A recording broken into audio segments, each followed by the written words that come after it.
How's it going, everybody? So we're back talking some more Lord of the Rings, The Rings of Power Season 2. We've reached the finale this week, which is kind of crazy to me. It feels like the season just started not that long ago. Maybe that's just an indicator that we should have some longer seasons. 8 episodes sometimes just doesn't feel like enough. But overall, with this finale, I did have a pretty good time with it. Given the conclusions for some of those storylines, the inevitable clashes. However, there are some storylines in this that I did leave kind of mixed upon as well. Before I dive into my thoughts about the finale, make sure you share your thoughts down below. How'd you feel about the finale? And also, thank you guys for watching this whole season. It's been a blast talking about the Rings of Power with you guys all season long. Firstly, let's discuss the dwarf storyline, because that is the one that we open up the finale with. For a long time now, it seems like we have been teasing the inevitable destruction of Khazad-dûm and the waking up of the Balrog from deep within the mines. Yet still, nevertheless, it was heartbreaking, this final conversation between King Durin and his son, and asking for forgiveness for everything he's done, realizing he's enraged this Balrog. With how much we've built up this Balrog, Durin's Bane, I expected a whole lot more of him in this finale,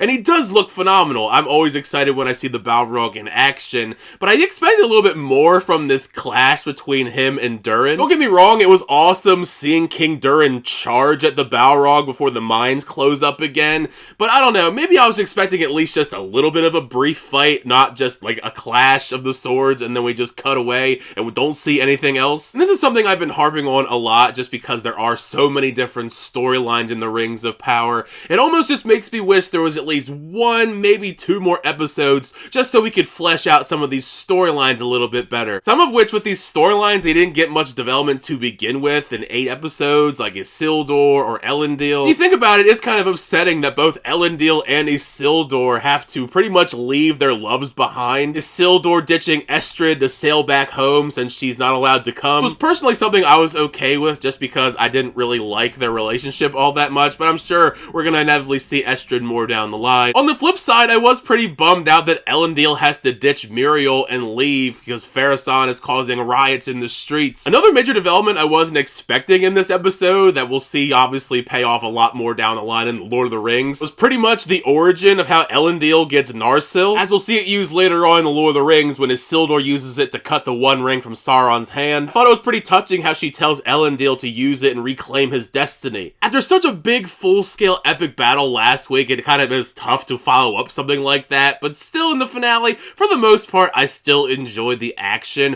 One of the coolest bits, in my opinion, was the long tracking shot through Eregion with the orcs storming through until they're cut down by Galadriel. Considering how much throughout this season we've seen Celebrimbor suffer, I was almost appalled at when we cut back to Celebrimbor and he is being horribly tortured by Annatar, and you get that visual of Annatar shooting arrows into him and torturing him, demanding he tell him where the 9 rings are, to the point where he's even threatening to use other means to keep him alive to torture him longer. While it has been very upsetting following Celebrimbor throughout the season being deceived the entire time, what a perfect emotional end to Celebrimbor, sticking to his heart and morals in the end. And even on the way out, he cuts Sauron deep one last time, making sure to tell him that he's actually a prisoner to the rings and one day they'll inevitably destroy him. I did kind of giggle at him saying, "Sauron, the Lord of the Rings."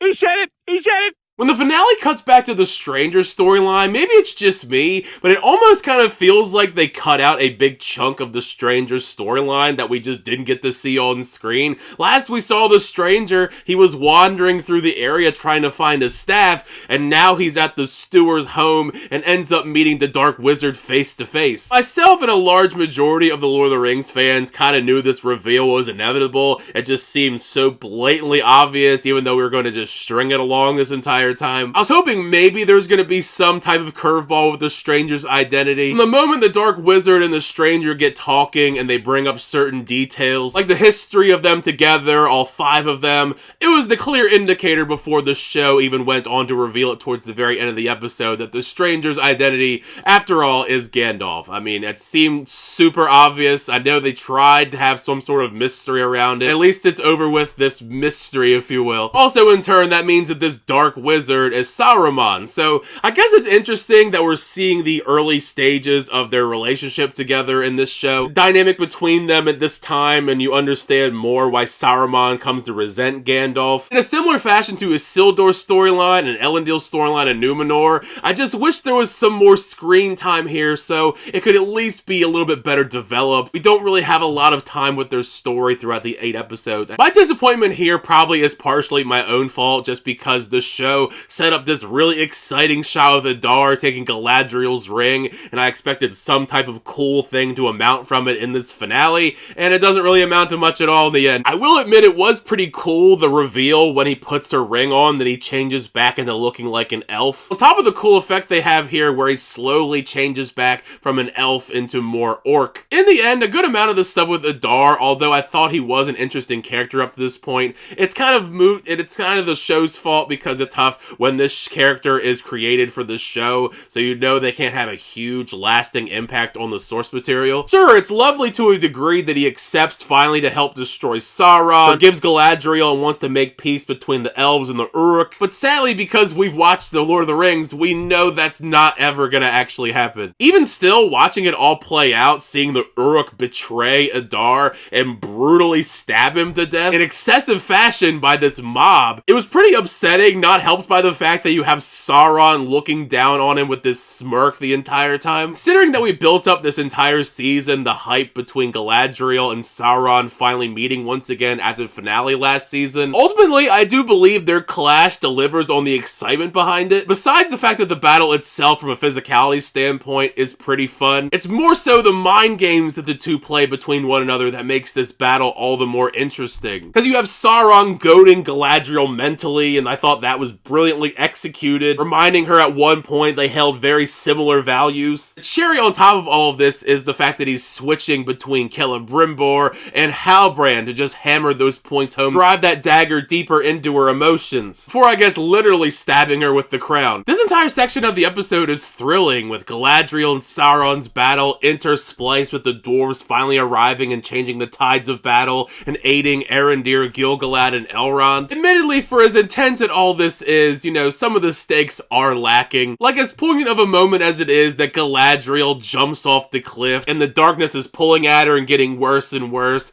you know that she's going to be fine. For me, at least, the most funny part of this exchange was I just know that Elrond deep down was pretty mad that he had to put on the ring to help Galadriel, just due to the fact that we all know he hates these rings so much and he had to put one on to save her. Now, some of the seeds that we plant for season 3 does have me excited moving forward. Now that the least shocking reveal's out of the way and we do know for sure that the stranger is Gandalf, I hope that that means that it will allow the character to flourish and grow into the character that we know and love a whole lot more. Getting to see more of him and Tom Bombadil together moving forward now that he's passed these tests and he can learn. On top of that, we do know we have this power struggle on the horizon in Khazad-dûm with Durin's brother coming in and taking over the throne now that King Durin passed away. After everything that we saw transpire with Celebrimbor this season, I love the poignant remembrance of his words that close out the season with Galadriel, Elrond, Arondir, and Gil-galad, with the war against Sauron continuing to move forward. But yeah, overall, I did enjoy season 2 quite a bit. Not every storyline was that great in my opinion. I've said pretty much the entire season now that probably the weakest one was the Stranger and the Harfoot. Isildur's storyline, in some ways Arondir's as well, even though Arondir kind of just ditched all of them a couple episodes ago. And all of the stuff in Numenor, which kind of the main crux of all of the issues for those storylines